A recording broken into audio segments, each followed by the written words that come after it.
ଆକାଶବାଣୀ।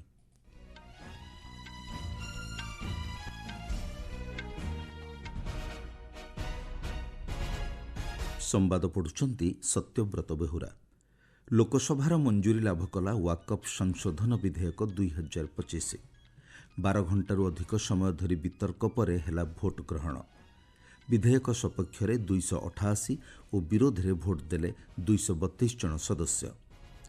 ଷଷ୍ଠ ବିମ୍ଷ୍ଟେକ୍ ଶିଖର ସମ୍ମିଳନୀରେ ଯୋଗଦେବା ଲାଗି 2 ଦିନିଆ ଥାଇଲ୍ୟାଣ୍ଡ ଗସ୍ତରେ ଯାଉଛନ୍ତି ପ୍ରଧାନମନ୍ତ୍ରୀ। ଏବଂ ଆଇପିଏଲ୍ କ୍ରିକେଟରେ ରୟାଲ ଚ୍ୟାଲେଞ୍ଜର୍ସ ବେଙ୍ଗାଲୁରୁକୁ 8 ୱିକେଟ୍ରେ ପରାସ୍ତ କଲା ଗୁଜରାଟ ଟାଇଟନ୍ସ। ୱାକଫ୍ ସଂଶୋଧନ ବିଧେୟକ 2025 ଲୋକସଭାର ମଞ୍ଜୁରୀ ଲାଭ କରିଛି। ବିରୋଧୀଙ୍କ ଦ୍ୱାରା ଆଗତ ସଂଶୋଧନ ପ୍ରସ୍ତାବକୁ ପ୍ରତ୍ୟାଖ୍ୟାନ କରି ଲୋକସଭା ଏହି ମଞ୍ଜୁରୀ ପ୍ରଦାନ କରିଛି। ବିଧେୟକ ସପକ୍ଷରେ 288 ଜଣ ସଦସ୍ୟ ଭୋଟ ଦେଇଥିବା ବେଳେ ଏହା ବିରୋଧରେ 232 ଜଣ ସଦସ୍ୟ ଭୋଟ ଦେଇଥିଲେ। ବିଧେୟକ ଉପରେ 12 ଘଣ୍ଟାରୁ ଅଧିକ ସମୟ ଧରି ବିତର୍କ ଚାଲିଥିଲା। ୱାକଫ୍ ସଂଶୋଧନ ବିଲ୍ 2025ର ଉଦ୍ଦେଶ୍ୟ ହେଉଛି ୱାକଫ୍ ସମ୍ପତ୍ତି ପରିଚାଳନାକୁ ଶୃଙ୍ଖଳିତ କରିବା, ଐତିହ୍ୟ ସ୍ଥଳଗୁଡ଼ିକର ସୁରକ୍ଷା ଏବଂ ସାମାଜିକ କଲ୍ୟାଣକୁ ପ୍ରୋତ୍ସାହିତ କରିବା। ଏହି ବିଲ୍ରେ ୱାକଫ୍ ବୋର୍ଡ ଏବଂ ଅନ୍ୟ ଅଂଶୀଦାରଙ୍କ ମଧ୍ୟରେ ସମନ୍ୱୟକୁ ଶୃଙ୍ଖଳିତ କରିବା ସହିତ ପରିଚାଳନାଗତ ବ୍ୟବସ୍ଥାରେ ଉନ୍ନତି ଆଣିବା ଲାଗି ବ୍ୟବସ୍ଥା କରାଯାଇଛି। ଅନ୍ୟପକ୍ଷରେ ମୁସଲମାନ ମହିଳା, ବିଶେଷ କରି ବିଧବା ଏବଂ ଛାଡ଼ପତ୍ର ପାଇଥିବା ମହିଳାମାନଙ୍କ ଆର୍ଥିକ ଓ ସାମାଜିକ ସ୍ଥିତିରେ ଉନ୍ନତି ଆଣିବା ଲାଗି ଏହି ବିଲ୍ରେ ବ୍ୟବସ୍ଥା କରାଯାଇଛି। ୱାକଫ୍ ବୋର୍ଡ ପରିଚାଳନା ଏବଂ ନୀତିଗତ ନିଷ୍ପତ୍ତି କ୍ଷେତ୍ରରେ ମୁସଲମାନ ସମ୍ପ୍ରଦାୟର ପ୍ରତିନିଧିତ୍ୱକୁ ଏହି ବିଲ୍ରେ ଅଗ୍ରାଧିକାର ଦିଆଯାଇଛି। ବିଲ୍ ଉପରେ ଲୋକସଭାରେ ହୋଇଥିବା ବିତର୍କର ଉତ୍ତରରେ କେନ୍ଦ୍ର ସଂଖ୍ୟାଲଘୁ ବ୍ୟାପାର ମନ୍ତ୍ରୀ କିରଣ ରିଜିଜୁ କହିଛନ୍ତି, ଅଣ ମୁସଲମାନମାନେ ୱାକଫ୍ ବୋର୍ଡ ପରିଚାଳନାରେ ହସ୍ତକ୍ଷେପ କରିବେ ବୋଲି ଯେଉଁ ଧାରଣା ସୃଷ୍ଟି କରାଯାଉଛି ତାହା ସମ୍ପୂର୍ଣ୍ଣ ଭୁଲ। ସେ କହିଛନ୍ତି, ଭାରତ ସଂଖ୍ୟାଲଘୁଙ୍କ ପାଇଁ ବିଶ୍ୱର ସବୁଠାରୁ ସୁରକ୍ଷିତ ଦେଶ। ସରକାର ସଂଖ୍ୟାଲଘୁ ବିରୋଧୀ ବୋଲି ଯେଉଁ ଅଭିଯୋଗ ବିରୋଧୀ ଦଳଗୁଡ଼ିକ କରୁଛନ୍ତି ସେସବୁକୁ ଖଣ୍ଡନ କରି ଶ୍ରୀ ରିଜିଜୁ କହିଛନ୍ତି, ପ୍ରଧାନମନ୍ତ୍ରୀ ନରେନ୍ଦ୍ର ମୋଦିଙ୍କ ନେତୃତ୍ୱାଧୀନ ସରକାର ସବୁଠାରୁ କ୍ଷୁଦ୍ର ସଂଖ୍ୟାଲଘୁ ସମ୍ପ୍ରଦାୟ ପାର୍ସିମାନଙ୍କର ମଧ୍ୟ ବିକାଶ ଲାଗି ପଦକ୍ଷେପ ଗ୍ରହଣ କରିଛନ୍ତି।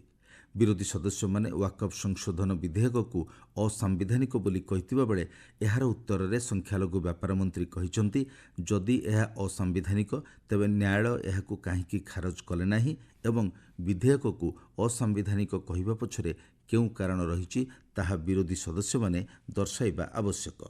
ये कानून प्रोस्पेक्टिव है, रेट्रोस्पेक्टिव नहीं है। ये किसी का जमीन छीनने का कानून नहीं है। ये किसी का राइट, किसी का हनन करके उसका प्रॉपर्टी को हड़पने का नहीं है। राज्य सरकारों को अधिकार दिया गया है कि जो ऑलरेडी रजिस्टर्ड है उसका तो कोई डिस्प्यूट नहीं है, लेकिन जो डिस्प्यूटेड है, जो कोर्ट में पेंडिंग है, उसको हम यहाँ कानून बना के कैसे हटा सकते हैं। ପୂର୍ବରୁ ଏହି ବିଲ୍ ଆଗତ କରି ମନ୍ତ୍ରୀ ଶ୍ରୀ ରିଜିଜୁ କହିଥିଲେ, ଏହା ମୁସଲମାନମାନଙ୍କ ଧାର୍ମିକ ପ୍ରଥା ସହ ସମ୍ପର୍କିତ ନୁହେଁ। ଏହା କେବଳ ୱାକଫ୍ ବୋର୍ଡର ସମ୍ପତ୍ତି ସହିତ ଜଡ଼ିତ। ସେ କହିଛନ୍ତି, ସରକାର ୱାକଫ୍ ବୋର୍ଡକୁ ଅଧିକ ସମାବେଶୀ ଏବଂ ଧର୍ମନିରପେକ୍ଷ କରିବାକୁ ଚେଷ୍ଟା କରୁଛନ୍ତି। ସେ ଆହୁରି ମଧ୍ୟ କହିଛନ୍ତି, ଏହି ବିଧେୟକ ମସଜିଦ୍ ପରିଚାଳନା ପାଇଁ ଆଦୌ ଉଦ୍ଦିଷ୍ଟ ନୁହେଁ। ଅନ୍ୟପକ୍ଷରେ କାହାର ସମ୍ପତ୍ତି ଜବତ କରିବା ଲାଗି ଏହି ବିଧେୟକ ଉପସ୍ଥାପନ କରାଯାଇ ନାହିଁ। ସେ କହିଛନ୍ତି, ବିଧେୟକରେ ଥିବା ବ୍ୟବସ୍ଥା ଅନୁଯାୟୀ ୱାକଫ୍ ବୋର୍ଡରେ ବିଭିନ୍ନ ମୁସଲମାନ ସମ୍ପ୍ରଦାୟର ମହିଳା, ଅଣ ମୁସଲମାନ ଏବଂ ଅନ୍ୟମାନେ ପ୍ରତିନିଧି ରହିବେ। ବିରୋଧୀ ଦଳଗୁଡ଼ିକ ଏ ସମ୍ପର୍କରେ ମିଥ୍ୟା ତଥ୍ୟ ଦେଇ ଲୋକମାନଙ୍କୁ ବିଭ୍ରାନ୍ତ କରୁଛନ୍ତି ବୋଲି ସେ ଅଭିଯୋଗ କରିଛନ୍ତି। ସେ କହିଛନ୍ତି, ଦେଶର କୌଣସି ସମ୍ପତ୍ତିକୁ ୱାକଫ୍ ସମ୍ପତ୍ତି ଘୋଷଣା କରିବା ଭଳି କେତେକ ଆଇନର ଅପବ୍ୟବହାର କରାଯାଇ ଆସୁଥିଲା। 2013 ମସିହାରେ ୟୁପିଏ ଶାସନ ସମୟରେ ୱାକଫ୍ ଆଇନରେ ସଂଶୋଧନ କରାଯାଇ ଏଭଳି କରାଯାଇଥିଲା ବୋଲି ସେ ଅଭିଯୋଗ କରିଛନ୍ତି। କଂଗ୍ରେସ ଶାସନ ସମୟରେ ରାଜଧାନୀ ଦିଲ୍ଲୀରେ 123ଟି ସମ୍ପତ୍ତିକୁ ୱାକଫ୍ ବୋର୍ଡକୁ ହସ୍ତାନ୍ତର କରାଯାଇଥିଲା, କିନ୍ତୁ ୱାକଫ୍ ସଂଶୋଧନ ସମୟରେ ଯୁଗ୍ମ ସଂସଦୀୟ କମିଟି ଏବଂ ସରକାର ଏଥିସହ ଜଡ଼ିତ ବିଭିନ୍ନ ଅଂଶୀଦାରମାନଙ୍କ ସହ ବ୍ୟାପକ ବିଚାର ବିମର୍ଶ କରିଛନ୍ତି। ବିଶ୍ୱରେ ଭାରତରେ ସର୍ବାଧିକ ୱାକଫ୍ ସମ୍ପତ୍ତି ରହିଥିବା ବେଳେ ଭାରତୀୟ ମୁସଲମାନମାନେ କାହିଁକି ଗରିବ ବୋଲି ସେ ପ୍ରଶ୍ନ କରିଥିଲେ।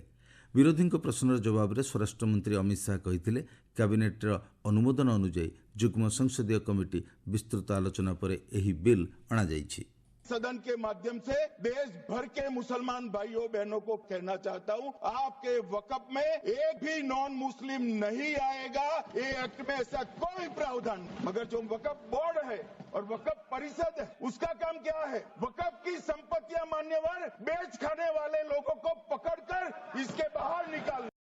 आलोचना आरंभ करी कांग्रेस सदस्य गौरव गोगोई सरकार लोकों को विभ्रांत करुवा अभियोग करते। से कहते यह संविधान विरोधी और यह बिल जरिया सरकार संविधान को दुर्बल करने चेष्टा करुछंती। कांग्रेस शासन समय दिल्ली में 123टी संपत्ति दिल्ली वाकफ बोर्ड को हस्तांतर करा जायथिबा अभियोग को से खंडन करते। समाजवादी पार्टी सदस्य अखिलेश यादव आलोचना में भाग नहीं अभियोग करते दर वृद्धि, बेकारी, विमुद्रीकरण और अन्य प्रसंग में सरकार विफलता को लुचाइवाई यह बिल आनिछंती। तृणमूल कांग्रेस सदस्य कल्याण बनर्जी वाकफ संशोधन बिल को अयौक्तिक एवं मनमुखी बोली कहिथिले। वितर्क में भाग नहीं बीजेपी रविशंकर प्रसाद कहिथिले भारत उभय हिंदू एवं मुसलमान संप्रदायर एवं एथिरे कौनसी संदेह नहीं। से कहिथिले एही विधेयक वाकफ संपत्तिर सुरक्षा एवं अवहेलित संप्रदायर उन्नति पई अनेक गुड़िए संशोधन को मंजूर करिछि। वाकफ संपत्ति परिचालन में स्वच्छता बजाय रखिबा एवं लिंगगत न्याय वृद्धि करने उद्देश्य वाकफ बोर्ड रे महिला मानक अंतर्भुक्त करने को प्रस्ताव रही। आलोचना रे जेडीयू सदस्य तथा केंद्र मंत्री राजीव रंजन सिंह, समाजवादी पार्टीर मुहिबुल्ला, शिवसेनार श्रीकांत शिंदे, शिवसेना यूबीटी अरविंद सावंत, एआईएमआईएम असाउद्दीन ओवैसी, कांग्रेस केसी वेणुगोपाल और इमरान मासू प्रमुख भाग नहीं। लोकसभा मध्य मुसलमान वाकफ रद्द आईन 2024 को मंजूरी मिलिथिबा जଣାपड़ी। आपण माने संवाद शुणुछंती आकाशवाणी। षष्ठ बिम्स्टेक शिखर सम्मेलन में जोगदेवा प्रधानमंत्री नरेंद्र मोदी आज सकाळे 2 दिनिया थाईलैंड गस्तर जाउछंती। 2016 और 2019 पर यह प्रधानमंत्री थाईलैंड को तृतीय गस्त। आज बैंकक रे प्रधानमंत्री मोदी थाईलैंड प्रधानमंत्री सिनावात्रा सह द्विपाक्षिक आलोचना करेंगे। एथिरे द्विपाक्षिक संपर्कर समस्त क्षेत्र उपर होइतिबा अग्रगतिर समीक्षा कराजिबो। उभय नेता भारत थाईलैंड द्विपाक्षिक भागीदारी को अधिक त्वरान्वित करने और आंचलिक और विश्व प्रसंग उपर मत विनिमय करेंगे। यह व्यतीत आज मध्य थाईलैंड सह केतेक द्विपाक्षिक बुझामणापत्र स्वाक्षर होबार कार्यक्रम रही। आसंताकाली षष्ठ बिम्स्टेक शिखर सम्मेलन में प्रधानमंत्री नरेंद्र मोदी भाग नेबे। चलित वर्ष यह सम्मेलन विषयवस्तु रही समृद्ध, सहनशीलता और मुक्तता। यह शिखर सम्मेलन में बैंकक विजन 2030 को ग्रहण करा जिवो एवं बिम्स्टेकर भविष्यत दीर्घ निर्धारण पर स्वतंत्र गोष्ठी रिपोर्ट को मध्य अनुमोदन करा जिवो। यह गस्त समय प्रधानमंत्री मोदी सेठाकर नेतृवृंदों सह साक्षात आलोचना करेंगे। सेठारु प्रधानमंत्री श्री मोदी आसंता काली 3 दिनिया श्रीलंका गस्तरे जिबे। श्रीलंका राष्ट्रपति अनुराग कुमार दिसानायकଙ୍କ निमंत्रण क्रमे प्रधानमंत्री एही गस्त करुथिबा जଣାपड़िछि। राष्ट्रपति द्रौपदी मुर्मू आसंता 7 तारिखରୁ 4 दिनिया पर्तुगाल और स्लोभाकिया गस्तरे जिबे। गस्त अवसर में राष्ट्रपति पर्तुगाल राष्ट्रपति मार्सेला रिबेलो डी सौजाଙ୍କ सह प्रतिनिधि स्तरीय आलोचना करेंगे। श्रीमती मुर्मू पर्तुगाल प्रधानमंत्री लुइस मोंटेनेग्रो और आसेम्बलीर अध्यक्ष जोस पेड्रो एग्नियर बांको साक्षात करिवार कार्यक्रम रही। 27 वर्ष पर कौनसी भारतीय राष्ट्रपति पर्तुगाल गस्त करेंगे। पर्तुगाल गस्त शेष कर श्रीमती मुर्मू आसंता 9 तारिख में 2 दिन पर स्लोवाकिया जिबे। सेठारे से स्लोवाकिया राष्ट्रपति पीटर पेलग्रिन और प्रधानमंत्री रॉबर्ट फिकोଙ୍କ सह साक्षात आलोचना करेंगे। 29 वर्ष पर भारतीय राष्ट्रपति भाव श्रीमती मुर्मू स्लोवाकिया गस्त करेंगे। स्वराष्ट्र मंत्री अमित शाह आसंता 7 और 8 तारिख में जम्मू काश्मीर गस्तर जाई सुरक्षा स्थितिर समीक्षा करेंगे। यह अवसर में श्री शाह अध्यक्षतार उच्चस्तरीय समीक्षा बैठक अनुष्ठित होगा सह परिस्थिति नहीं विस्तृत आलोचना करा। यह अवसर में मंत्री श्री शाह पुलिस, केंद्रीय सशस्त्र पुलिस बाहिनी और गुइंदा संस्थार वरिष्ठ अधिकारी मत विनिमय करेंगे। आतंकवाद विरोधी अभियान, सीमापार अनुप्रवेश और जम्मू काश्मीर सामग्रिक सुरक्षा उपर यह बैठक में आलोचना होबार आशा करा जाउछि। आईपीएल टी20 क्रिकेट रे गतकाली अनुष्ठित मैच रे गुजरात टाइटन्स 8 विकेट रे रॉयल चैलेंजर्स बेंगालुरु को परास्त करिछि। एन चिन्नास्वामी स्टेडियम रे अनुष्ठित मैच रे प्रथम बैटिंग करी रॉयल चैलेंजर्स बेंगालुरु निर्धारित 20 ओभर 8 विकेट विनिमय 169 रन संग्रह करिथिला।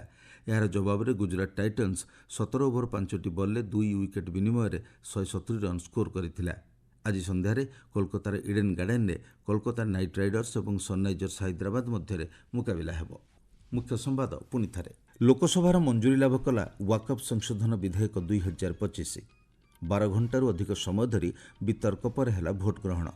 ବିଧେୟକ ସପକ୍ଷରେ 288 ଓ ବିରୋଧରେ ଭୋଟ ଦେଲେ 232 ଜଣ ସଦସ୍ୟ। ଷଷ୍ଠ ବିମ୍ଷ୍ଟେକ୍ ଶିଖର ସମ୍ମିଳନୀରେ ଯୋଗଦେବା ଲାଗି 2 ଦିନିଆ ଥାଇଲ୍ୟାଣ୍ଡ ଗସ୍ତରେ ଯାଉଛନ୍ତି ପ୍ରଧାନମନ୍ତ୍ରୀ ଏବଂ ଆଇପିଏଲ୍ କ୍ରିକେଟରେ ରୟାଲ ଚ୍ୟାଲେଞ୍ଜର୍ସ ବେଙ୍ଗାଲୁରୁକୁ 8 ୱିକେଟରେ ପରାସ୍ତ କଲା ଗୁଜରାଟ ଟାଇଟନ୍ସ। ସମ୍ବାଦ ଶେଷ ହେଲା।